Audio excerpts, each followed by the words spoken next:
Y'all, I was 500 pounds, like in a two-parent household. I was struggling in a two-parent household. So I started playing with the internet. And at the time, everybody was like, you have to have 10,000 followers. Nobody's going to pay you, blah, blah, blah. But at 800 followers, I signed my first deal with Under Armour.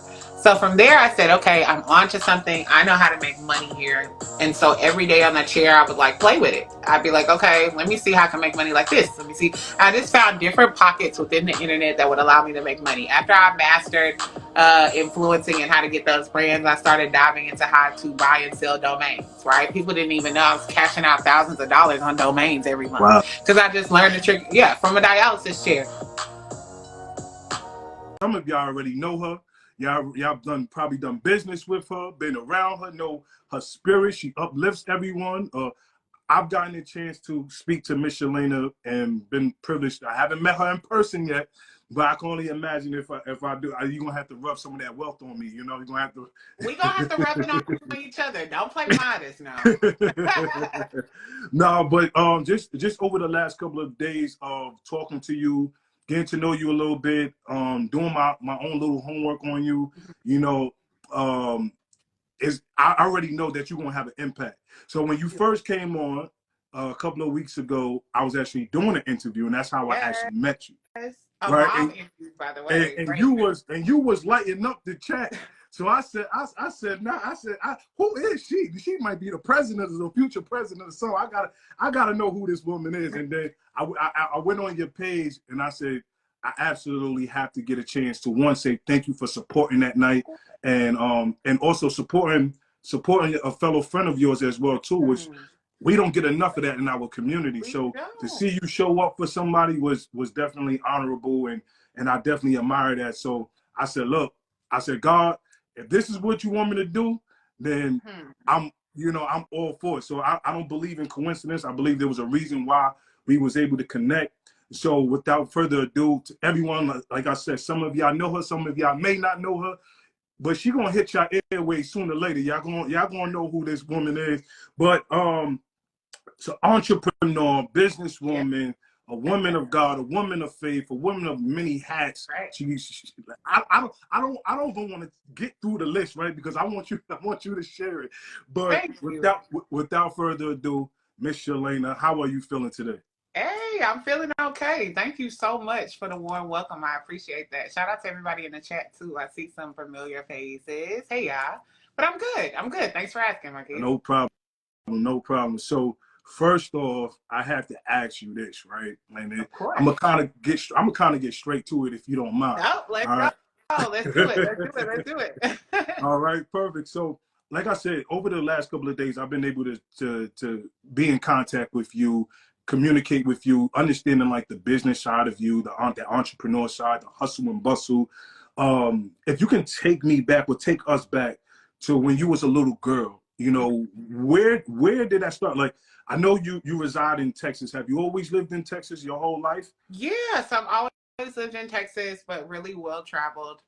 My family kind of believed in broadening our horizons from a young age. So, but I have always lived in Texas. And as a child, I always seemed to look at the bigger picture and aspire for more. I remember being the kid in like, I don't know, fifth grade, looking up how to go to college and how to apply. So I always had like, yeah. And even so, also, I think it comes from just upbringing too, right? My parents were also the parents that had the in-home library for us. My mom ordered the sets of encyclopedias. She ordered the Black History books. She ordered the Christian books from you understanding who God is and what He does from a young age, putting it in layman terms to, all the way to King James Version. So it's like very well versed. But even as a child, I don't know, I always thought outside of the box. So I love it. So, so you didn't even have to go to the library because the library was in your house. I was very blessed as a child. Now, I want to shoot the disclaimer, I was not rich, but my parents sacrificed a lot. Um, and I feel like that was a common misconception growing up. And I think it's partially because I didn't know how blessed I was. I did not know everyone didn't have their own room, their own library, things like this within their home. So, yeah, my parents sacrificed, but very blessed. Let me ask you, because that's interesting, right? So did that like when you started to realize that others didn't have what you had, Mm-hmm.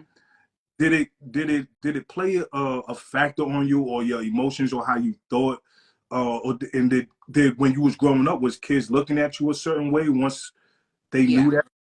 absolutely. So, and that's another reason I can be honest, that's transitioned into adulthood for me, and we'll talk about that in a little bit.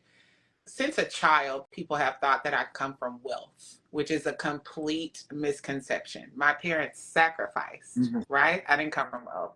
I'm not rich or anything like that, but my parents sacrificed and they instilled values in me of just gratitude and just perseverance and class. My mother always believed in it doesn't matter what you come from, what you've been going through that day, the way you carry yourself, the class, the woman you are, that's what's going to reflect. So I always vibrated higher, but I still was blessed, right? Because everybody's parents, regardless, doesn't sacrifice. Mm-hmm. So I never shared a room. I never shared clothes. Like my parents bought two of everything. I was definitely blessed like that as a child. And I didn't notice what was going on until people were calling me like rich. Me and my brother, we were the rich kids, and we looking like, wait, what? What y'all Like, talking about, nah, right? what y'all talking Mm-hmm. about? Like, our mom just told us, nah, yesterday we couldn't have this out of Walmart. Not thinking that y'all haven't got nothing from Walmart in 5 months. Mm-hmm. You know, so it's like it did play a part, and also it makes me more private as an adult now, right? Right. And that's with business relationships, dating relationships, whatever. I am very, very, very careful. A lot of people think they know me, but they actually don't know me at all. They know Social Boss, but a lot of people don't know Shalainna at all. And I love it that way. And I've protected myself in that way because of what I went through as a child with people just having a misconception of who I am. I like that. Mm-hmm. So, what would you say outside of people believing that you came from wealth, right? Because a lot of times, what happens is people will start to actually slowly take credit away from you because they believe that you've been spoon fed your whole life. Right, How did you right, how did you handle situations like that, right? Where people feel like, okay, you come from a two-parent household, right. you have everything, you don't necessarily have to work for it, so quote unquote. Did you ever have to deal with that type All of the time, absolutely. And I think two things help me combat that. One, simply doing the work. I'm a worker. At the end of the day, I'll shut you up with the work before I do too much of this anyway. Now I used to have more of a mouthpiece on me being younger, but like I still, even with the mouthpiece, I was like, nah, you can say what you want to, but this work you can't deny, and so I'm right? big on that. And also I let people know two-parent household does not always mean two perfect household, right? Mm-hmm. So I most certainly came from a two-parent household that taught me things that were very similar to a single parent household. Very similar. So I oftentimes do share my story in that light. I always people who misunderstand me, I let them talk first and trap themselves. And this is why. I like to hear people's perception of who they think I am so I can come back and say, hey, actually, let me show you what you got wrong and how we're similar. Right? It always makes me more relatable, but it also lets people know to get out of the damn clouds in their head. I'm not this bougie, over the top girl. Like, it's just, I don't know. And I think it's just the way I carry myself. People, the first thing I get is, I think you're going to be stuck up. You're probably rich. You don't want to talk to me, but it's just not it. So that's how I combated it. Just telling my truth and, you know, I work. love Because she it. worked. So what was never given, you worked for, you earned it. So Oh, everything yeah. that I'm you have at the still moment, earning it. I still earned busted it. my behind for anything I have. And it's been since a child. You have to think, too, a lot of people love to say I had the perfect life. Y'all, I was 500 pounds, like in a two-parent household. I was struggling in a two-parent household. It was so much that came with that. I always tell people, and we'll go into this in a little bit, and I guess we'll get transparent just off the top. Um, Me and my father growing up did not have a great relationship. And I had a two-parent household. You Mm-hmm. see what I'm saying? One of the first tarnishments or tarnishings in my mind of men was through my father in my two-parent household. You see what I'm saying? So I just don't want people to get anything misconstrued. But thank you guys in the comments. I see y'all in the chat. I love They loving you. You got some great people in here. They're my people, man. They're my people. They love you, man. I need some support like that one day. You know, you but got it. You got it. We all family. Okay. no, man, no. First of all, to everyone that's saying all the nice gestures to her, man, shout out to y'all too as well, because y'all don't know that goes a long way in just uplifting people's spirit, because you never know what someone's going throughout the day, and just her and seeing that, man, that does a lot. So shout out to everybody that's showing her that love. Now, I want to go back, if you don't mind. I want to go back to the part of, you can be in a two-parent household, but you almost feel like you're in a single-parent household as well too, depending on what the situation is. Because you've seen marriages or relationships where partners was physical with each other, right? Very domestic, and it was you know, or one parent showed you more love than the other. One gave you more attention than the other. So it'll almost sometimes feel like, hey, look, it kind of felt like I was in a single household anyway. So when you speak on your father, you can share as much as you want until you feel uncomfortable. But when you talk about, when you bring up your father as a daughter, and plus you said at the time you was 500 pounds, right? So you was going through issues, being in a two-parent household. So if you can, like, peel back those layers for us, like what was the mindset at that time, even though, okay, I have a two-parent household, but I still feel like something may be missing, or there might be a void, or whatever the case may be. So outside looking in, I guess from other people's perspective, I have everything, right? Whatever, and God, thank you. Oh my God, thank you. Whatever I needed, I had. Whatever I wanted, I had. I also hated going home, right? And that's the part that I didn't talk about. A lot of people, oh my God, this is my first time vocalizing this. I think I'm about to cry. Listen, we here with you. Listen, we thank support you. And I love being open like this. And this is why I was so excited about this, because I felt like you were going to ask me things that people typically don't ask me. I get asked the same questions all the time. But I hated going home for a while. So people thought that I was just joining like clubs and things like that. I was in everything. I was the 400-pound cheerleader. I was on dance team. And now mind you, I was the girl, I won homecoming queen. Literally, I was the girl that went from band to the dance team on the field during the performance. So I was in everything, right? Horseback riding, shit you didn't even think of, right? And excuse me, can I come here? My bad. But okay, cool. But just shit you didn't even think of. And yes, I'm really, really good at things. And yes, I was successful at that. But part of that was because I didn't want to go home, right? I did not want to go home. There was a disconnect between me and my dad and my brother. My dad was very mean when we were growing up, extremely harsh. And now that I grow older, I see why. My dad was abused as a child in Africa.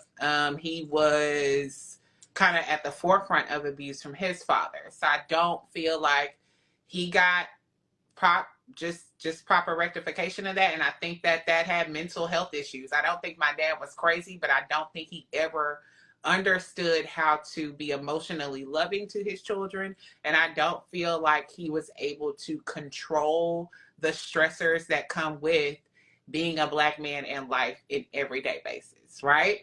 Never was physical with us or anything like that, aside from your good African like slap, which, listen, if you African, that's going to happen. I'm not talking about nothing crazy. My dad didn't like beat us or anything, but verbally, I withstood quite a bit. So, and my brother as well. So yeah, just not wanting to go home and deal with that, right? But it made me super well-rounded and good at everything. I was popular, right? I knew everybody.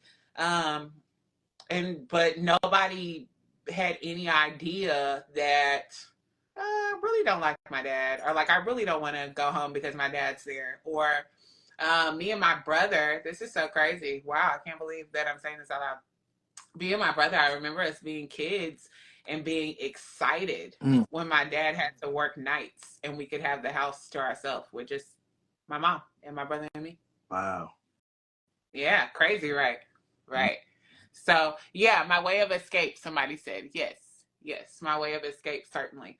I escaped through work. And I think you want to know something. Now that I'm an adult, I can honestly say I probably still do the same thing. It's the only way I'm still like thriving in business is to work through anything. It became habitual. It's a habit for you now. Right. Exactly. So that's why it takes a lot for me to tell people when I'm not okay.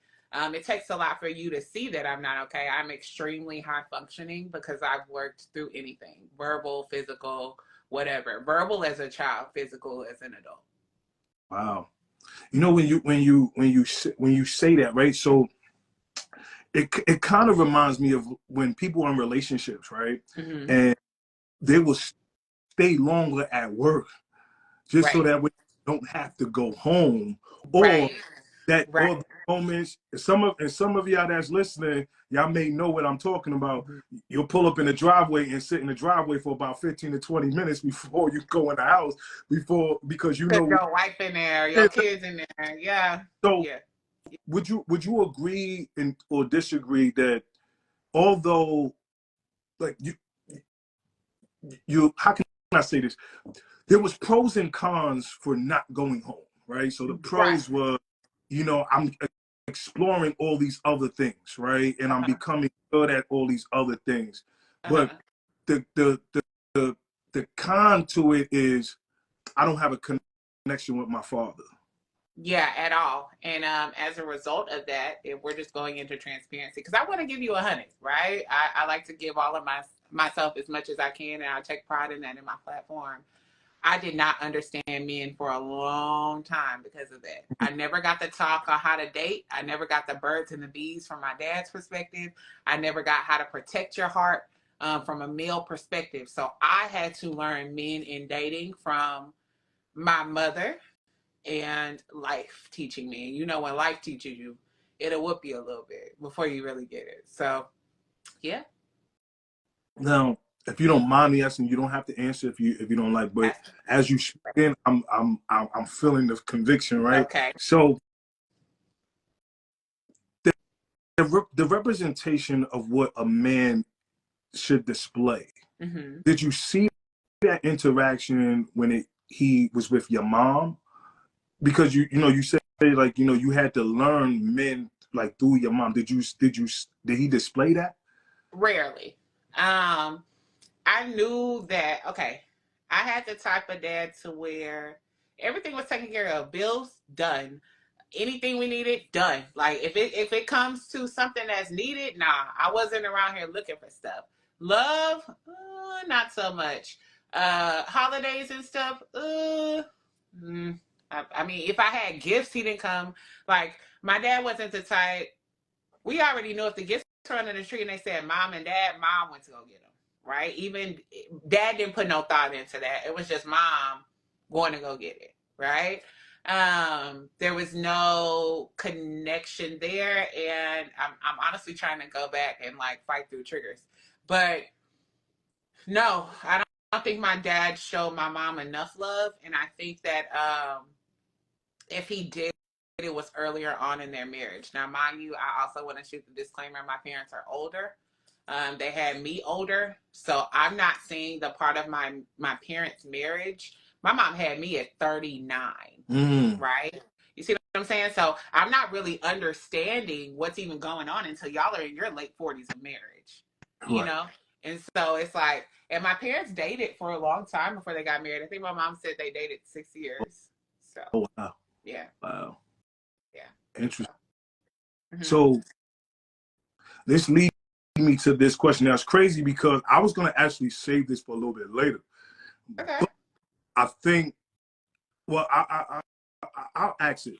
So I seen that you volunteered and served, and correct me if I'm saying this wrong. Mm-hmm. And for all the people that live in Houston, don't shoot me now, right? Don't. Ah! So is it Amawa Houston? Yeah, I'm one. So that's the African American Male Wellness Okay, Agency. I do. perfect. So Something newer in my life that I love. okay. So I seen that you volunteered and you served there, and it was for the men. Right. Now let me ask you,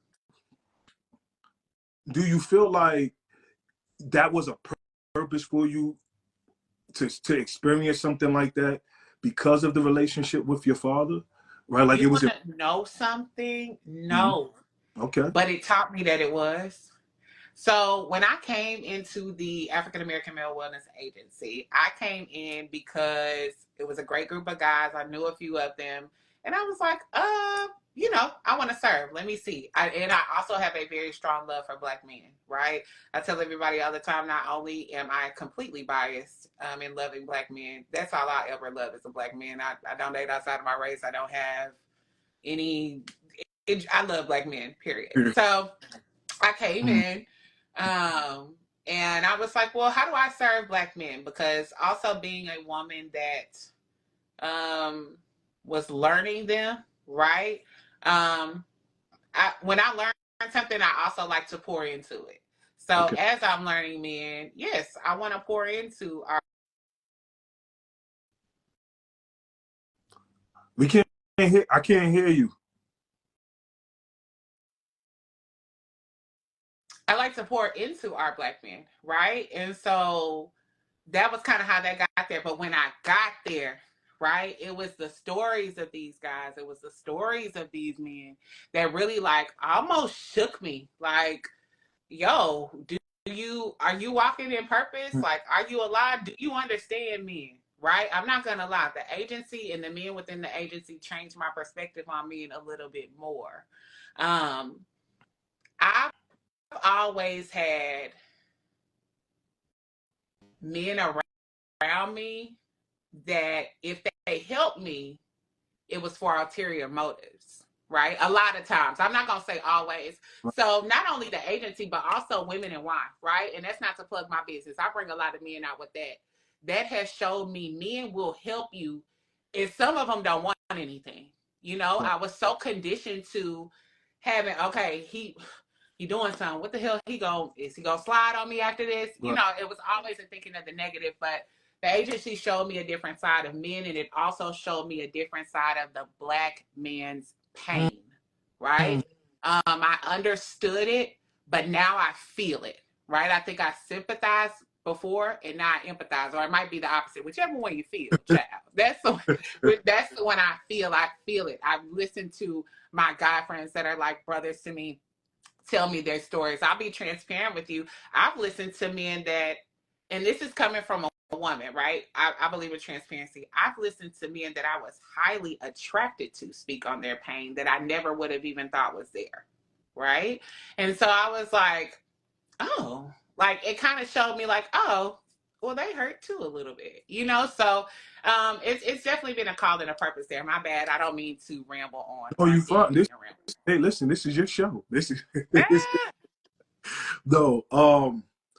No. The reason why I asked that because I I was listening to you talk about your father because I was thinking that maybe as you were speaking that maybe serving and seeing maybe you saw a different side or maybe have more of an understanding towards your father in certain cases or certain situations. No, It, no. Nah. I'm gonna be real. I didn't. I feel like God helped me with my father. God stripping my father helped me with my father. But as far as the agency helped me put perspective on men a bit more, and it helped me have more of a listening ear because I am a strong woman. Now, I don't think I'm snappy because I think that there are strong women that don't let you talk, they snappy. I'm not that. But also, I have a mind that intentionally and instantly deciphers things immediately once they're said to me. So the agency allowed me to process a different way when men speak. When men used to speak to me, I'm automatically formulating it, okay. right? Because, like I said before, a lot of men have just wanted to sleep with me. And another unspoken thing about being so large before is that's a fetish for a lot of men, right? So it was a lot, but I'm so grateful for it. I like that. I love that. Listen, listen, if y'all enjoying this, man, share, like I said, share this with Yeah. someone. So, this is gonna be epic, So let's peel the layer back for a second, right? Mm-hmm. Two parent household, Mm-hmm. don't have the greatest relationship with your Right. father. And at some point in time you was overweight, right? So you said 500 pounds. Right. All right. Now, let me ask you, if you don't mind, how did you get to that? Was it? Because I know, not saying it was your case, but I'm just saying a lot of times when you hear people that are that heavy, sometimes it's usually a mental thing that they may be dealing with, a depressed thing that they may be. I'll be honest. Mm-hmm. I was a big kid. Like, I came from an obese family. It's not okay. So let me start out by saying this, because I feel like in this day and age, and I got to shoot this out there, I'm No, sorry. People are getting body positivity and obesity mixed up. Okay. Now, I can say that and not get as much flack, and honestly not give a damn what anybody thinks, because I used to be 500 pounds. Okay. Right. So I'm not talking from somebody that's just outside looking in telling you to eat a salad. No, babe, been there. Right. So, no, I was an obese kid. I remember in elementary school when everybody had to weigh, I was the only one with a 3-digit number, right? In elementary school in gym. So it was like I had been big, kept growing. Of course, I'm sure eating was attached to some things. I'll be honest, I never dug into it enough or into the own psychology of food enough to even know. I'm certain that it was there, but it's not something that I researched like or tied to a problem. Because I'll be honest, right? And this is another thing that a lot of people, it's a misconception. I was happy as hell. I was I was getting big, but ready to I ask was happy. I wasn't running around depressed. I was getting ready to Like, ask, how did you feel I being was happy as hell. Now, I was tired. My body was tired. I couldn't climb a flight of stairs. I want to shoot all these disclaimers. I had normal big girl issues, but I was popular. I was happy. I knew everybody. So, like, I wasn't that girl that was like, I'm depressed about my body, which is a blessing and a curse, right? Because if you're so confident, because I was still confident. So if you're so confident this big, what am I changing for? Right. You see what I'm saying? But that's bad because, girl, you this big, you need a change.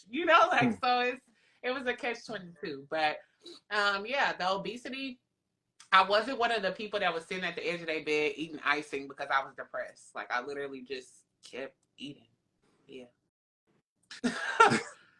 No, I like that, right? I love I love this, right? Because I love the transparency, right? The fact that you say, okay, listen, y'all, I was big, right, but I knew that I was 500 pounds, so I was aware. It wasn't like I wasn't aware. Yeah. Bring me through that, right? You actually being aware. At what point in time did you say, okay, I'm aware, but now I really have to do something about it? What did it take for you to? Because I mean, evidently you're not 500 pounds now, right? Right, I'm not. Okay. And I'll be honest with you, I always knew I had to do something about it. I always tried. I tried the diets, I tried all of that. The life-changing point for me was you're about to die. You don't have kidneys. So before that, I had already lost 160. I gained it all back. Right? So it was like people think that morbid obesity, that's a different type of weight loss. Having to lose hundreds of pounds is not the same as the girl that picked up Shape magazine and it told her in 30 days she was going to have her dream body. When you are morbidly obese, you are already thinking for the next 3 to 4 years of my life, I'm going to have to grind and continuously grind, because if I stop, it's coming back, right? In order to get down to the weight, maintain the weight, and train my metabolism to do what it's supposed to do. Because you can do all that, and if you don't train your metabolism from morbid obesity, you're going to be big again, right? So it's like, that was the life changer for me. You need kidneys, you're dying. Now, how did you find that? Was it a random sometimes we might find these things out. I mean, obviously, you was overweight, but I'm saying, Right. did you find out about your kidneys when you had to do like just a random health check? Like, when did you find out? I found out about my kidneys where it was supposed to be like the most exciting time of my life. So I was in Jamaica on vacation, like one of my most luxury vacations, right? Because, like I said, me and my family are well traveled. So this particular one, I think we went to Jamaica as a family, but the cousins, like we always get our own luxury villa, whatever we got going on. So cool. We at the villa. We chopping it up. I'm sick. Like, I'm sick. Nothing's staying down, not even water. And I'm like, yo, I told my brother, I was like, yo, like my body's swelling up. I don't know what's going on. Like, swollen. Like, my shoes wouldn't fit. Like, my face is puffy. I don't know what's going on. He was like, I was like, well, maybe it's my time of the month. Just being honest. Like, I'm a girl. It's my time of the month. So cool. We stay in Jamaica. Like, I think we have 4 days left. We stay there 4 more days. We get back to the States. It's not stopping. I'm like, I need to go get medical attention and see what's going on. I get to the doctor. Now, I already know I have high blood pressure. I'm already on medicine for that. So that, if you tell me that, I understand, but it's something else going on here. I get to the hospital. They tell me my blood pressure is high. I say, okay, cool. That means that I just need to take my medicine. But they also say there's an immense amount of protein in your urine. So anytime you hear protein, you think, oh, that's good. Like, we good. You're doing great. No. Like, I think my urine was like, and excuse me for being so descriptive, but it No, was you like 80% protein. And so they were like, no, that's not good. So did a whole bunch of tests and they said, okay, your kidneys are functioning at 2%. I said, okay, cool. Because I'm a positive person. I'm not thinking, right? I said, right. okay, cool. How we, like, 2% out of what? Like, they were like out of 100. I was like, oh, that's not good. Like, and I'm still smiling. Wait, Yeah. Yeah, I'm still good. And so I was like, okay, so what? And they were like, well, you're going to have to be on dialysis. I was like, oh. And then I wasn't smiling no more. And so I was like, well, okay. And then I just passed out. Apparently I went into like a seizure. And I'll be honest with you, it's something I haven't watched, but it's on camera. I was a vlogger at the time. So everything I'm saying is vividly on camera, like available for me to see. I just haven't watched it. But yeah, so I passed out. I had a seizure. When I woke up to them telling me I didn't have any kidney function. I needed to be on dialysis. There were blood clots in my brain from the high blood pressure. And I had a lot of toxic waste in my body. I think my creatinine was at like 60. And it's supposed to be like 8 or 10. Like, so my body was full of waste because my kidneys hadn't been working forever. And then, yeah, started dialysis. But that was how I found out in Jamaica on vacation. wow. After scuba diving, which could have killed me, by the way. But yeah. You're talking about a touch. Oh, yeah, God is good. That's why I try not to complain. ooh, you gave me some goosebumps. No, okay, so take me through that. So now you up. So let's say we get to the point where you're conscious now. So now it's at a point where, okay, I have to deal with this now. Right. Right now, be aware of what's going on. Now they're Right. telling me that my life is in jeopardy. Right. What was the feeling, the emotions? What was all of that? Because I can only imagine, and you was a vlogger already, so you have all these things going on. So are you thinking, hey, like, this is it, or you saying like, I'm gonna fight through this and I'm gonna make it happen? Both. My spirit of perseverance was like, I got this shit. I'm not even worried about what they're saying, But still, I'm human. So I went through all of the emotions. I was like, all right, Shalainna, what now? Like, what do we do now? And so I went through it all. I went through being happy. I went through being sad. I went through thinking, okay, I got this, to instantly being like, okay, I don't want to do the treatments. I told them I didn't want to do the treatments for the next 3 weeks. They said, you don't have a choice. If you don't start them tomorrow, you're not going to make it. So you have to tell us either you want to do them or you don't want to do them. And I said no at first. So I was like, nah, I'm good. Like, I don't want to put my body through that. I just don't want to do it. Because I had the and not even a misconception. It's very common to chemo. It's just it has less side effects on the physical. And I'll be honest, I was so caught up in I'm gonna lose my hair, I'm gonna lose this, I'm gonna, so I was like, no, not thinking I'm gonna lose my life, girl. Your hair, your life, So I told him I didn't want to do it, and then God quickly was like, yeah, you're being foolish. Like, you're foolish. And so when I got on the treatments, the first 2 months were probably the most painful of it all, because my body was adjusting, and a lot of people don't understand what dialysis does. It filters your blood. All the fluid in my body has to come out, get filtered, come back in. Same thing with the blood in my body, right? The fluid's being removed, the blood is being put back in. Most dialysis patients don't use the restroom or release any fluid until they are on that machine, right? So yeah, I started dialysis and kind of went on from there. First 2 months were painful. Next few months I was adjusting. And then came like the woes of really seeing how our healthcare system is such a scam, honestly. But other than that, yeah, I just started the journey. Hello. Yeah. Man. I try to think of how I would be in that situation. So that's why I like to ask, right? God forbid, knock on wood, because we're not exempt from anything, right? Anything can happen to us. So I'm in the midst of battle like that, it's more of a mental than physical.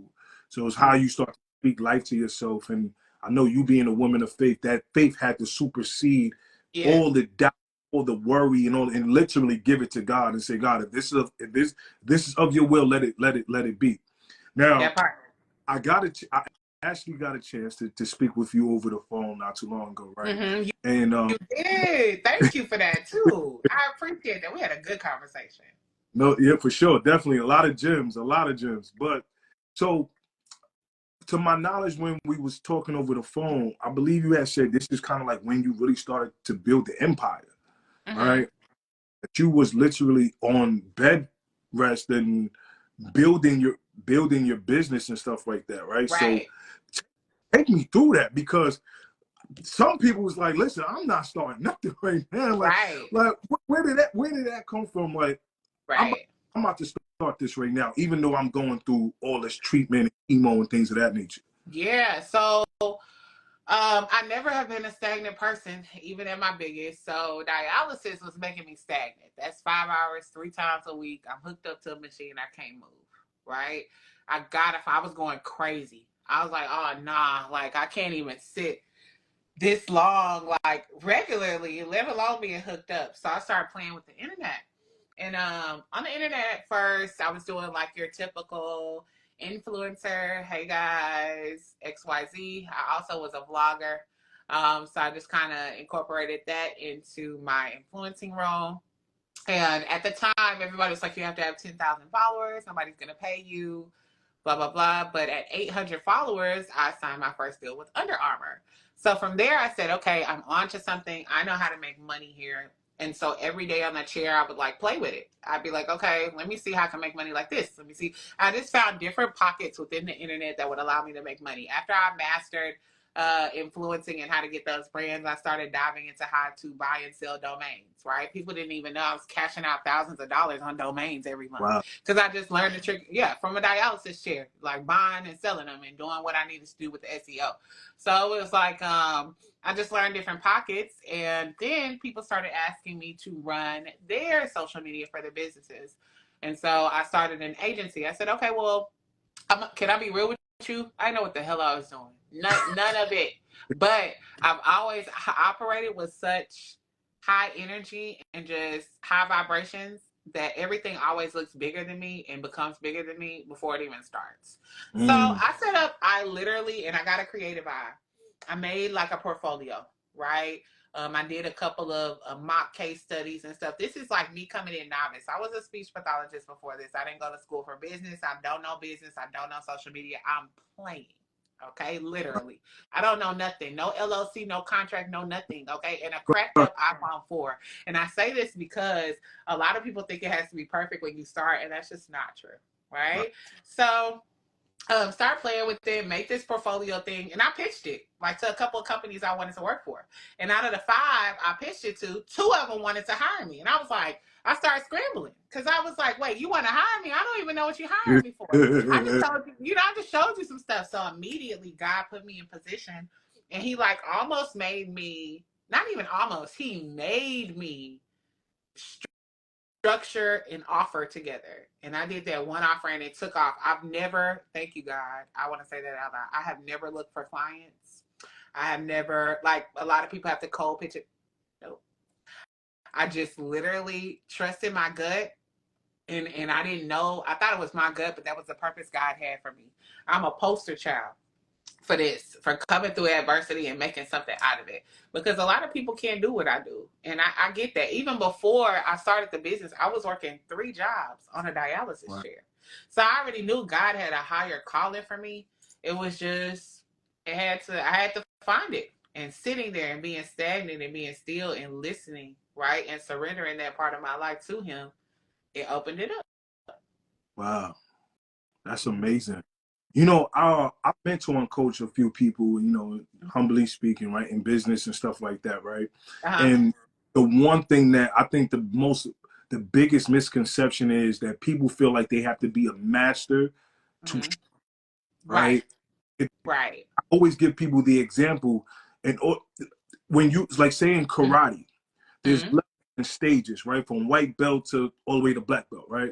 So you didn't start at the black belt, you started at the white belt, and then you received your black belt for all the work that you've done leading up to that point. So in other words, is that most entrepreneurs or people that want to get into entrepreneurship, they feel like they have to master everything before they actually make a move. And there's a saying called "earn as you earn," right? So that's facts. That's basically what you did, right? So, but it's not like you didn't do the work. You was doing the work, but you was learning as you learn. So through that moment, because is this the point in time where Social Boss Empire came about? During this. Yeah, it came about throughout that. At first, I had an all pink business. I wanted to do women-owned businesses. So I think I had Social Boss Women. But I noticed, and this is no shade to my community, love y'all. I work. If you had to ask me who I want to work with, I would work with all men. Just to be honest. So I knew I couldn't limit it to just serving women. And I had to open that up. So changed my business colors. And then we went to Social Boss Empire. And it just kept on scaling. It surprises me every day when I look at it. I'm like, dang, all this from a dialysis chair, huh? I guess that's what we doing. Love that. So now I want to, because a lot of times we usually hear the beauty to everything, right? So you almost have like the greatest, not that you don't, but the greatest testimony, one of the greatest testimonies, one of the greatest comebacks. But along that great comeback, I'm sure there was some moments where it wasn't all up here. Oh no. So talk to us about that, because I think a lot of times we get confused and think that sometimes the things is overnight, right? Or we hear this, or we see these certain influencers. They like to show you all the glitz and the glamours, but they don't really show you when they was getting out the right. So show, like, let us, like, take us through that part though, right? Because things started picking up, and talk about a little bit of the downfall. And so before they even picked up, right? And I also want to say as a disclaimer, we still have those days, okay? Last week I was like, whoo.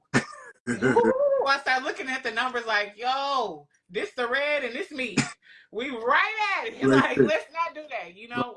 So those months still come, right?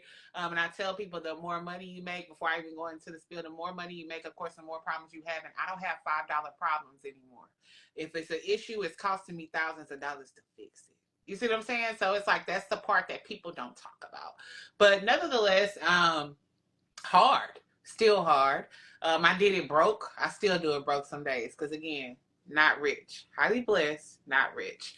I put forth grind. We're talking about missed payments. I got a video of one of my first events where I was telling people I'm standing in this room. I used to be the front desk girl at the building across the street.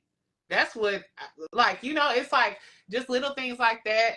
I had a lot of health issues throughout this, right? A lot of times people thought that I was operating from my office. I was in a hospital bed. It's been times where I was being rolled into surgery and they calling me crazy, the doctors and stuff, like, hey, get her to stop. I'm sneaking my phone and stuff, like in the surgery room, like risking my life, risking my health because I was so determined, right? I didn't understand why I was so determined because I'll be honest with you again.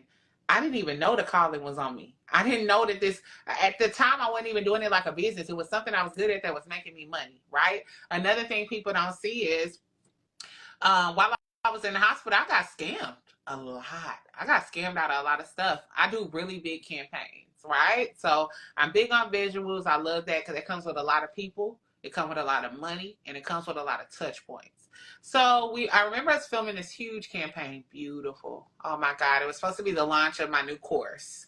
And this is at the time where courses were just being premiered. So you remember the course coaches that cost $5,000 to get it started? Yeah. Right. Okay, so pay one of those, right? Then pay the ad strategist on top of that 4,000 to be sure that once we did get the content in the course, it would be funneled out correctly. And then on top of that, I paid a videographer. What did I pay him? Some thousands. Okay, to get all of this stuff done. Plus, everybody at the studio got to get paid. We got production assistants, all of that. Like, if I'm gonna do something, I'm gonna do it, right? And that's just that on that. Well, did the whole shoot. I get sick, right? I get in the hospital. I'm actually not worried about it because I'm like, yo, I'm gonna just do my course. People love me, they'll buy it, and I got what they need. Never get the videos. Mm. So I'm in the hospital out of $15,000 to $20,000, right? And I'm not able to get it back. I'm sick. You see what I'm saying? Stuff is going unpaid. Shit is getting turned off. This is the stuff people don't talk about. I talk about it. If you scroll my page, you'll see it. Because I believe in transparency. And the internet is not telling us this, but it's a real thing. The success comes with a lot. Anytime you see me in a suit, it's pain behind it. I promise you. Mm. Yeah. Oh. You know what's interesting? What? I always tell people, be careful on who you envy or become jealous of, Listen. right? Because you might not really want their problems. Nah. Right? So you see what I'm saying? So you know how you said that it cost you a lot, thousands of. So a lot of times people will look at you and they will talk, right? And they will say, oh, she thinks she's bougie, or she thinks she's that, or he thinks he's this, and he thinks I'm that. But not knowing. You really wouldn't want my problems, or if I gave it to you, or if you was in this position, you probably wouldn't even know what to do with it. A right? lot of people would fold. Yeah, a lot of people would fold in my position. And I know that. Like, but that's why God called me to do it. He called me to do it. Right. And so you're right. I'm sorry I cut you off. I'm really passionate about that though, because people they really envy the wrong things. I literally have people that I can see the envy on them because my discernment is super high. And I'm like, if you only knew, like behind these heels and stuff, I'm tired. Just like right now. I like to think I look great, right? Child, I'm sick as heck. I had the worst dialysis week ever. Nobody would ever know that. My leg hurts. I think I rolled my ankle. And here I am just like, hey, y'all. Like, so people really have no idea. And they think they know what it takes to run this, and they have no idea. So, my bad. Let me ask you something before I get you out of here in a sec, because I know you got to run. But let me ask you this, right? Okay. Having such a successful business for all those, right? Because we like to bring everybody with us, especially within our community.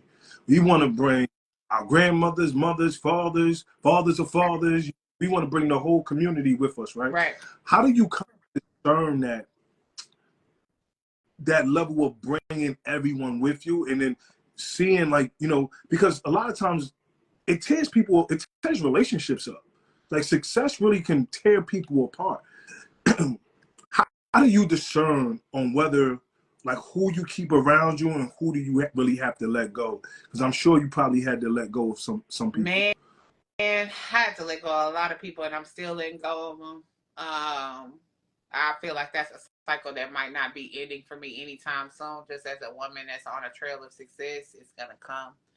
I pray over everything, so that helps me. But also, it's unfortunate, but I like to speak my truth. It took me getting burned to discern, because I used to let a lot more slide. I always had a mouthpiece, but I tell people all the time, yes, I'm a strong figure. Yes, I'll turn up on you if it ain't right. But I have a heart, um, and I will let things slide. Even if I get on you a little bit, I might just be like, it's okay, don't worry about it. Well, I think I let a lot slide in the beginning, and that taught me to be really careful. And also, the next stage of success has taught me a lot more too. Having such a large community with impact, right? Right.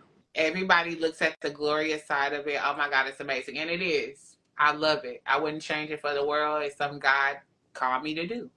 Nobody talks to you about all of the spirits that come with that. And they are not all good.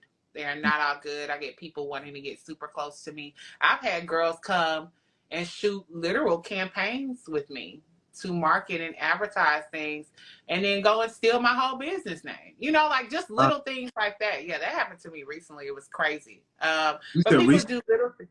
Yeah, that happened to me recently. It's I've had, even when I was coming into business before, a girl took me out to lunch, bought me all this stuff. 2 days later, blocked me, stole my whole website word for word, copy and pasted. And at that time, I didn't have legal documents, so she stole my whole business. Yeah, so it's like I've been burned so much that I understand what it takes to discern. And then even after I get my own discernment, I still pray on it, and I literally have to let people go on that feeling now. At first, I used to question, and I used to say, well, I have no proof, right? I have no proof that they're ill will. I have no proof that they're going to cause me harm. Now, I listen to that and I dismantle. I'm quick. If my spirit is off it, I'm not on it. I'll shut it down all on energy and spirit immediately, right? Because when I did not listen to that before, I got in the worst trouble and spiritual warfare I've ever been in by allowing that around me. And just my biggest, I guess, takeaway from that is to really pay attention. I'll be honest, and this is something I haven't really shared out loud with most people either. I know that I have a gift of discernment, because I can look in people's eyes and see anything I want to, very Mm-hmm. vividly, right? Even hugging people at events, I have to be careful because I feel everything, right? Even what you don't tell me, I feel it. And sometimes I don't ask about it because I know it's a trigger, right? I know. And so it's like, I just have to be really careful with that. And just to be honest, younger, it used to be stronger. I prayed it away. Just my discernment and my premonition for some things. And now it's back and it's heavier, and it's stronger. So I have to be sure that I'm really, really just protecting my aura and my spirit with it, and praying. That's really it. Praying. That's it. You gotta pray on it. Look, Right. so when you approach situations like that, do they get the professional side of you, or they get the It you just depends. depends? I feel like, now listen, I'm a real classy lady. I like to keep it real cute, real Uh-huh. coy, real professional, real beautiful at all times. But I am from Southwest A-Leaf, Texas, to be exact. I don't listen. We got one strike where it's like, okay, it's classy. The next one is like, all right, it's still classy, but we turn it up a little bit. And the Wow. third time, it's probably best I be quiet, because if I talk, You're not you know, gonna let. right. All right. So, yeah, I love a little bit of both. But I'm spicy though, so it. you know. Hey, sometimes you gotta do what you gotta do. Right, I'm right, not here to judge, right, but real quick. So I know that you have you also have vending machines. I want to throw right, with this right. under. Which is crazy that I told you that. I don't tell a lot of people that. So did I spill the beans? I didn't mean to spill the No, I don't beans. care if people know. I just don't tell people. It's kind of Oh, like okay. it's the only business I don't have my face on. Okay. Oh, yeah. So I know the vending machines, and correct me if I'm wrong, but it's under social boss vending Yeah, machines is social boss vending. Mm-hmm. okay. All right, perfect. And then you also have the Women in Wine Global. Yeah. which is doing pretty good, right? It's a large-scale luxury event with it hosts about 300 to 400 people. Yeah, so we do. I was doing quarterly events. Now I do them bi-quarterly. 300 to 400 high caliber business professionals. We come together. We have luxury dinner, and just depending on the theme of the event, every event has a color, and every event is tied into a health initiative and purpose. In this April, we have Boss Lady Awards. So not only are we highlighting awards, but also one of our good sisters who is in here has just been diagnosed with breast cancer. So we will be honoring her as a survivor as well. Wow. Okay. Yeah. Okay.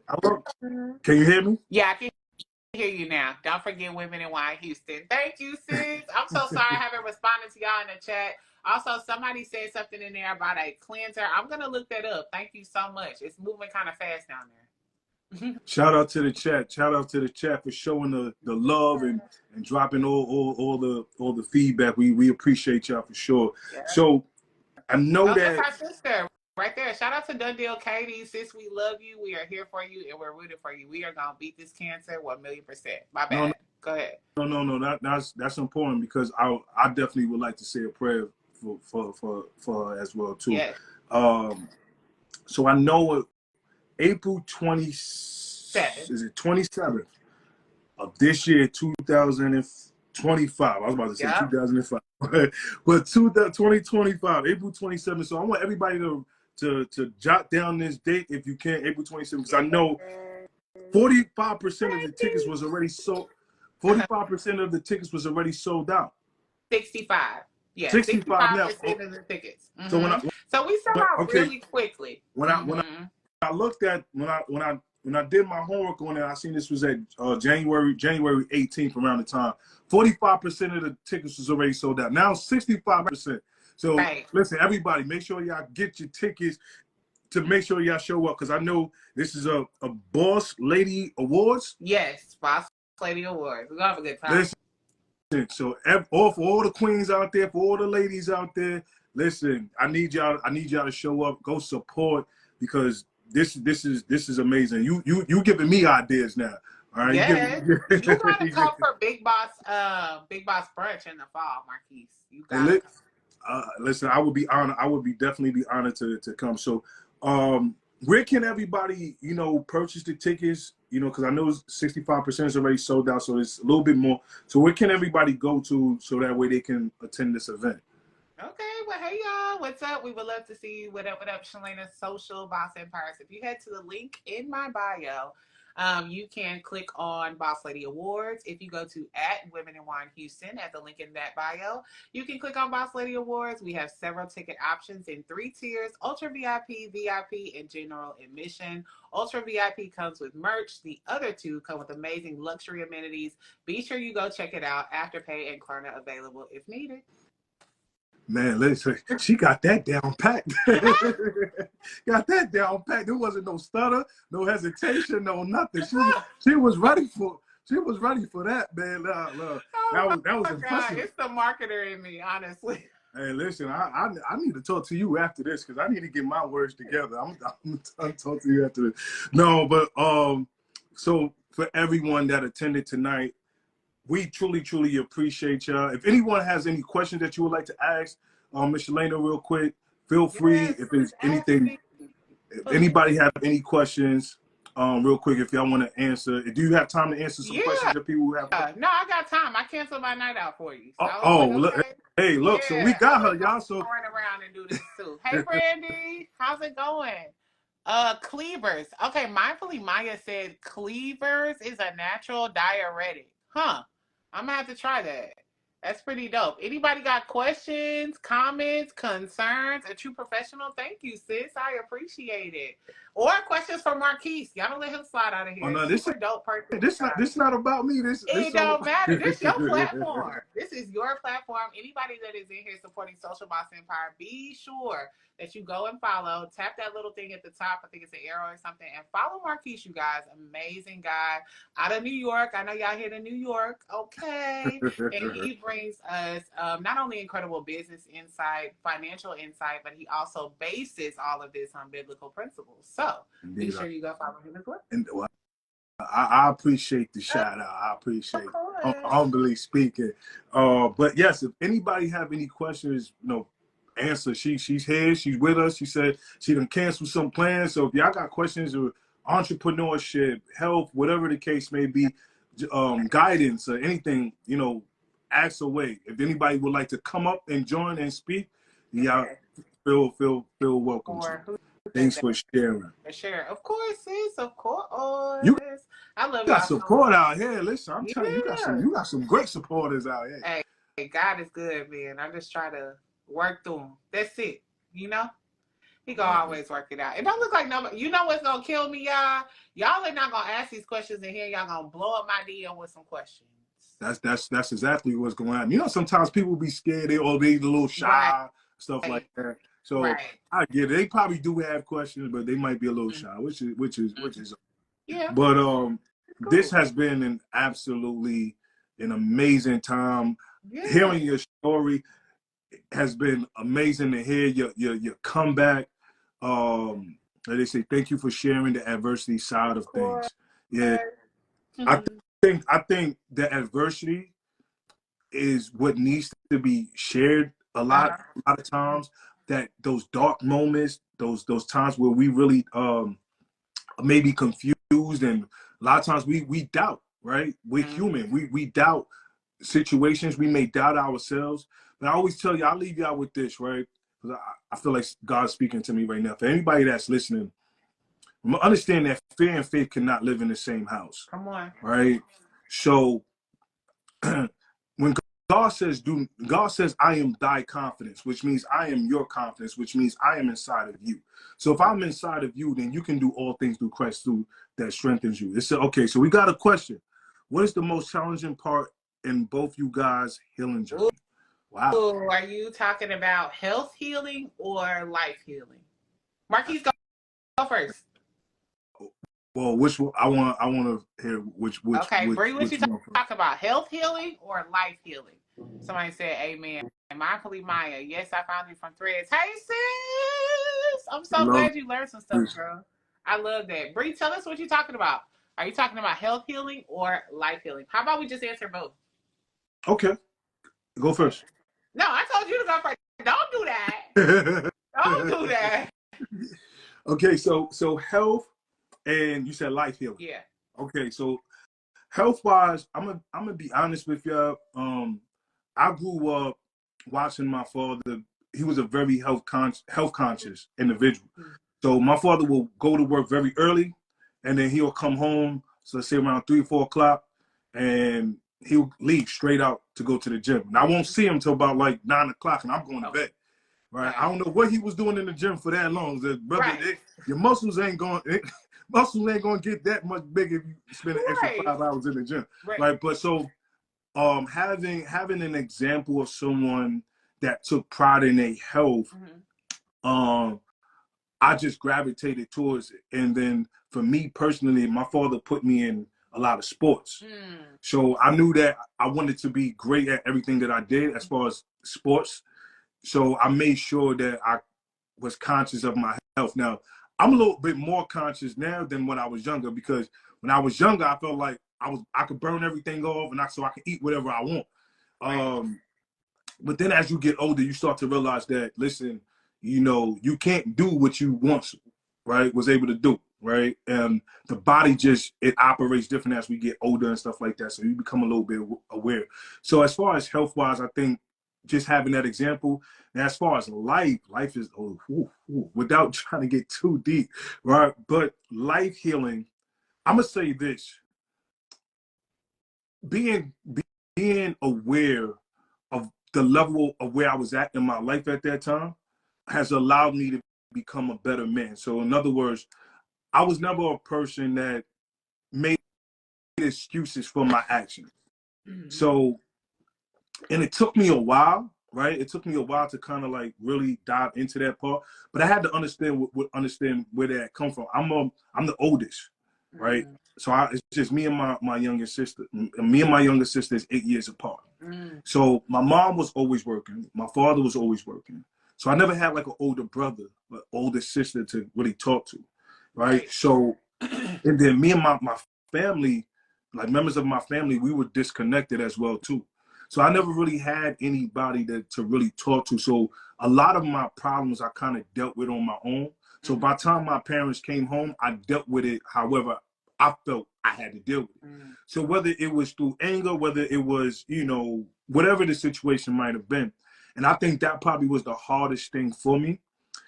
So I would tell y'all what helped me was becoming a little bit more vocal and understanding that talking is not necessarily a bad thing, Mm. right? And just finding the right people that I can connect with. Mm-hmm. And so I had to kind of remove myself from certain environments that wasn't advantageous for me or conducive for my mental health or, Right. you know, my life. Right. So I think finding the right people to connect with, and understand this, I want to give y'all this. You don't need a million people, No. right? No. Like sometimes we feel like we need a group of people. You know, an army can come in one, Fact.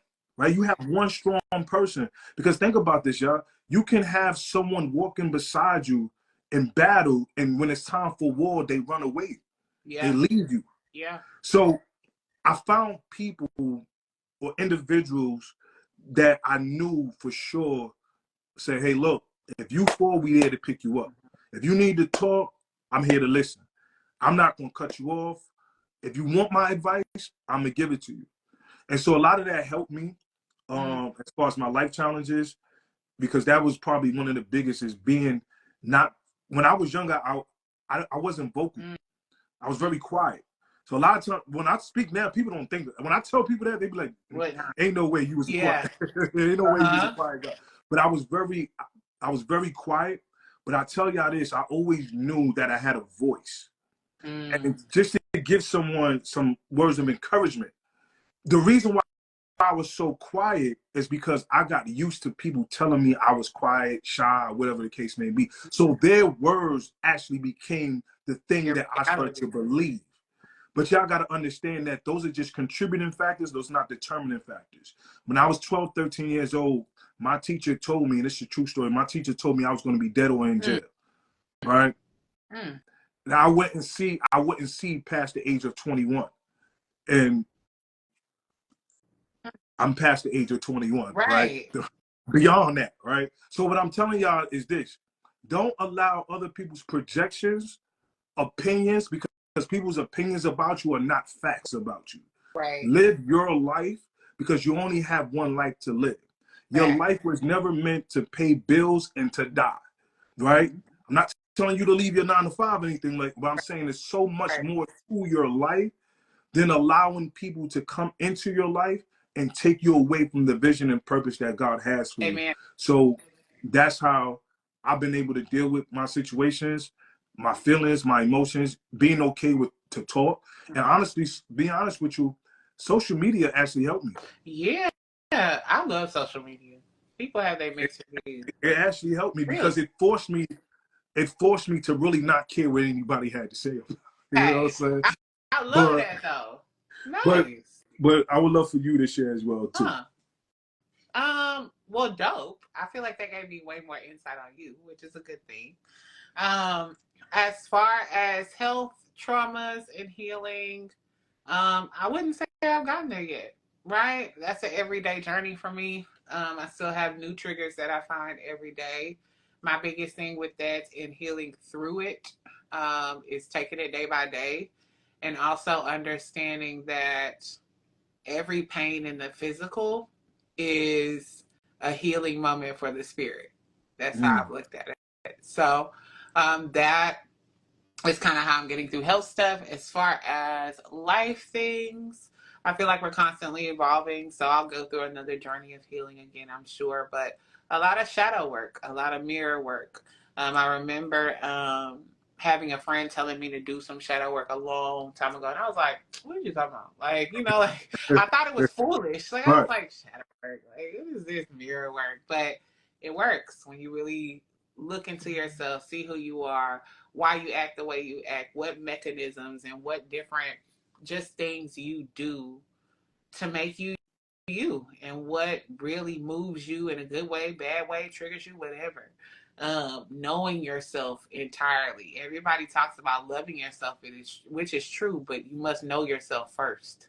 So, yeah, knowing myself, figuring myself out, and really doing the internal work for clarity and overall peace is what helped the life triggers or the life healing, for sure. I hope that answered your question, For sis. sure. Oh man, I love that. Yeah, listen, don't get yeah. Keep asking the questions if y'all have any questions, because but I'll do my best, because I'll preach. I'll get Ah, up here and start ain't nothing wrong I'll with get up that. here and start preaching. Ain't nothing wrong with But that. no, I think that's incredible, to do the work, to do the internal work, Mm-hmm.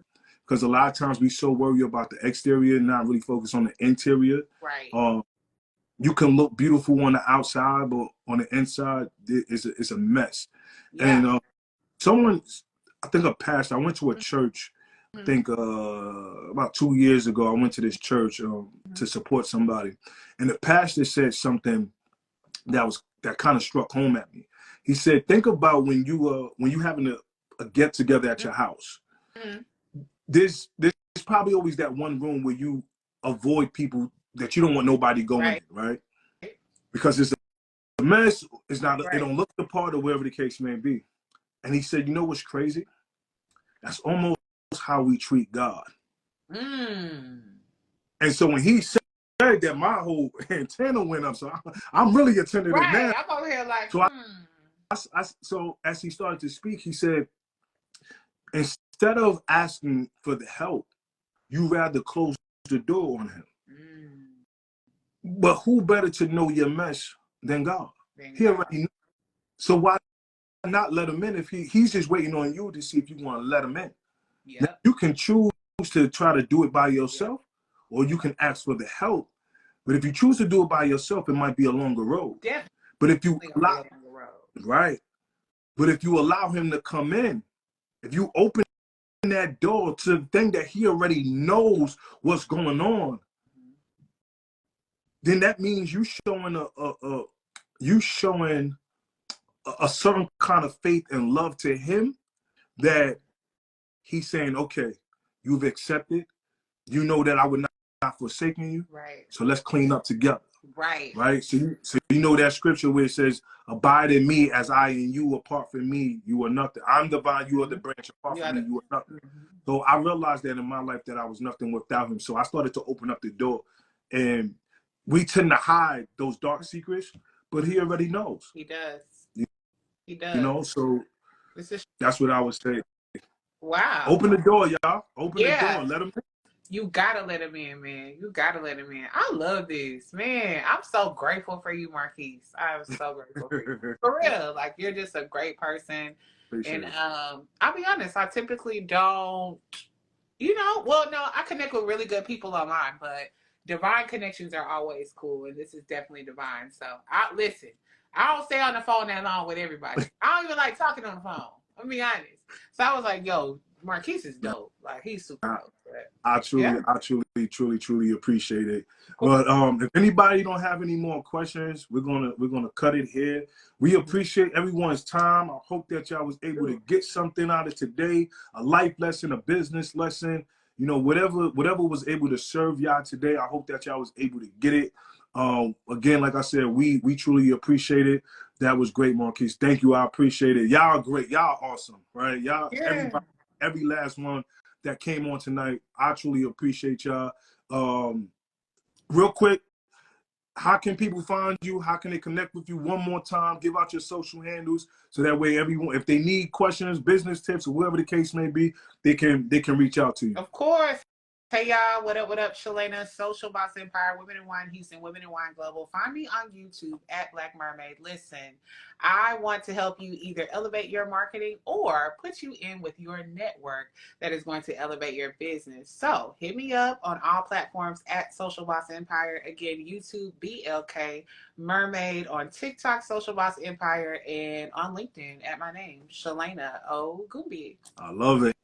And like Bree said, make sure y'all get y'all tickets for the Boss Lady of Ball. Shout out to Bree, she pushing it hard. I need Bree that's in my girl. corner too. Bree, where you at? I need you in my corner. For real. Nah, Bree's that one. That's my girl. I love you so much, sis. Thank you. I love it. Listen, Shalainna, it's been an absolute blessing to have you here today. I feel privileged. I feel honored. If there's anything that I can do, me and my team would love to be able to support and help y'all. And really just try to see how we can continue to uplift each other and do more things like this. Maybe one day we can bring an event together and do something. So, all right then. So I appreciate you. I'm gonna let you get out of here. My love, my blessings to you and your family, and be well. Thanks, Marquis. Thanks for having me. No problem. Take care.